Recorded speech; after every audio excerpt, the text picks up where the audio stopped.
Parang kagabi ata to, 18 hours ago, ayan o, hindi niya na natitripan na may mga ibang nagko-content na halos katulad nung content niya. Malinaw naman to na ang kinakausap niya dito, yung bata. Ito, yung cute na bata, pakita mo dong. You know? Nakakalungkot lang syempre. Ba't mga ginagaya?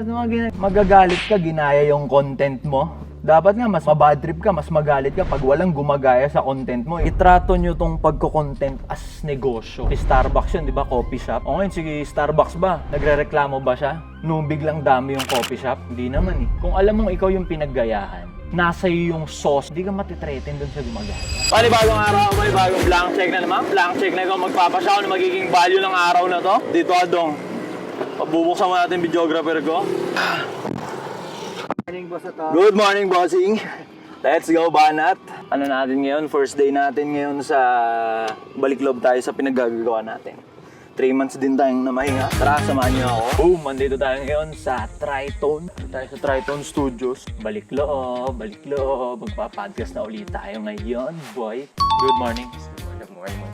Pasok, gusto niyo mag-Dota. Ay, ganun. Pwede mag-Dota. Wow! Bali, walang imposible. Lahat ng setup nagagawa nila dito. Magbablog na ulit ako pa. 3 months ho tayong nag-Dota. First day natin ngayon as content creator ulit. Vlogger nga pala tayo.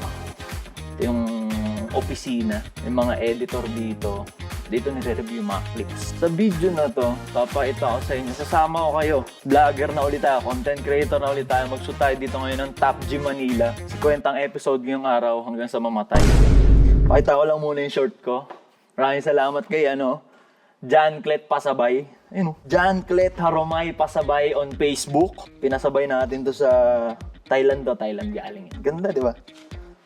Kano lang to? 2K.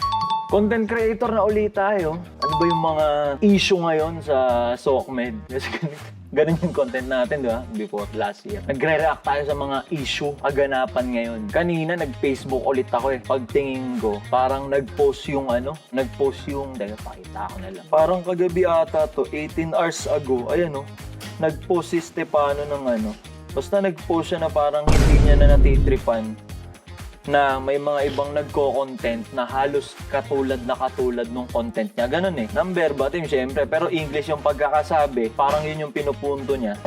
Na may mga gumagaya kasi ng content niya, pero malinaw naman to na ang kinakausap niya dito, yung bata, yung nanay ng bata, or yung tatay ng bata. Ito, yung parang gumagaya kasi sa kanya. Ito, yung cute na bata. Pakita mo dong.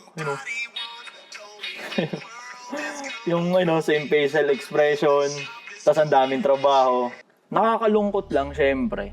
Nanggaling pa sa lalaki yung ganun. Kasi kung galing sa babae yung ganun na nag-run siya, ba't mga ginagaya? Okay lang eh. Kung sa babae nang galing, pero sa lalaki nang galing, nakakalungkot. Kasi imagine, kung ang original na nagko-content ng ganun, yung walang reaction, tapos hina-hire na mga negosyo, ayun nga, si Stefano. Di ba? Ikaw yung original, mas gagalingan mo dapat. Ngayon, pag nakikita mong may mga gumagaya sa'yo, wow, ikaw ang tunay na influential. Ikaw ang totoong influencer kasi nakaka-influensya ka eh. May mga naging content creator nang dahil sa pagko-content mo. May mga gumaya. Hindi naman sa pero putya, pandemic. Nung pandemic, kung hindi ako nagsisigaw, hindi ako nag-react ng sobra sa mga nagiging issue, wala naman lahat yan eh. Yung mga nag-reaction video, yung kung paano sila mag-react. Yung parang OA na, yung bardagol sagad na. Diba? Ako rin yung nagbukas ng gate niyan eh. Yun, ganun mo siya dapat tignan eh. Diba? Nagbubukas ka ng panibagong variation ng ibang kategory ng pagko-content. Diba? Kung may gumagaya ng mga ginagawa mo, mas matuwa ka kasi influential ka. Diba? May na-influensyahan ka. Diba ngayon, hindi para maano ka na, may mga nababasa akong comment. Kasi yung pwedeng kikitain sana ni Stefano, baka mapunta dun sa mga gumagaya, hindi ganun ang mindset. Diba? Pag may gumagaya sa'yo, tapos ayaw mong mapanis ka ng mga gumagaya sa'yo, edi mas titindihan mo ba? Gawin nating example si School of Descarte. Last year, yan, si School of Descarte. Si School of Descarte nag-interview ng mga successful na tao. Parang mabilisang nag-call sa akin yun. Pusing, ganito, may gumagaya nung content ko. Nag-interview din siya ng mga successful na tao, tapos kakilala ko pa, ganito, ganyan. Sabi ko, oo, anong nararamdaman mo? Medyo nababadrip ako, bossing, ganito kasi, ba't ginagaya ako? Sabi ko, ginaya mo lang din naman yung content na yan. Diba?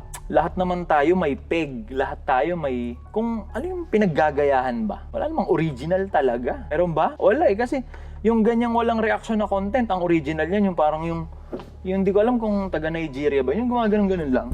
Walang reaction. Diba? Siya yun eh, yung nagpasikat ng content na walang reaction pero may ginagawa. Ngayon, pag may gumagaya ng ginagawa mo, tas ayaw mong mapanis ka nun, doblehin mo ang sinabi ko kay School of Descarte nun, may kakilala ka na gumagaya ng ginagawa mo na nag-i-interview ng successful na tao. Ilang upload siya per day? Isa, ganun. Tangina, tatluhin mo yung iyo. Diba? Apatin mo yung iyo. Dapat lagpasan mo sila. O kailangan mong ano yan, sub. Kumbaga, titindihan mo palalo. Kung 4 na content ka ngayon, per day, tas may gumaya sa'yo na nag-aapat na content din, putang ina, 8 mo yung iyo. Non-stop yung tagisan yan eh. Nakakalungkot, nagkakasitahan pa ng ganyan. Itrato nyo tong pagko-content as negosyo or business. Parang, okay, ikaw yung nakaisip ng gantong content, parang sa pagnenegosyo. Starbucks yun, di ba? Coffee shop. O ngayon, sige, Starbucks ba? Nagre-reklamo ba siya? Nung biglang dami yung coffee shop? Hindi naman eh. Di ba? Parang ganun yan eh. Nung nag-meta yung miltihan, sila Serenity, sila Infinity, na bad trip ba? Na ang daming kada 10 hakbang may milk tea yan? Hindi naman, di ba? Kung alam mong ikaw yung pinaggayahan, alam mong nasa iyo yung sauce o yung tamang timpla, di ka matitreaten dun sa gumagaya. Tsaka wag mo siyang tignan as, ginagaya ako, maagawan ako ng mga ganito. Hindi ganun. Hindi ganun. Hindi mo naman din ma-accommodate lahat. Kanyari, ganyan yung content mo. Kinukuha ka ng mga brands, ganyan. Patas ng patas yung value mo. Sabihin natin per appearance mo, 1M ka na. O paano ibang businesses na ang budget 50K lang? Bali, hindi talaga dapat yan malaking issue na kung may gumagaya sa content mo. Sila paring Hive nga eh. Sila nga yung nagpauso nung ano eh. Yung another day, another deal eh. Another day, another watch, parang gano'n. Another day, another gano'n. Sila paring Hive yung nagpauso nun eh. Na bad trip ba sila nung may mga gumaya sa ganong intro? Wala naman. Ngayon, pag may gumagaya ng content mo, matuwa ka kasi influential ka. Ibig sabihin, sobrang valuable ng technique mo, inadapt na rin ng iba. O, di naman sa pagyayabang, pero pandemic, wala namang sumisit at kumakastigo sa mga thoughts ng babae.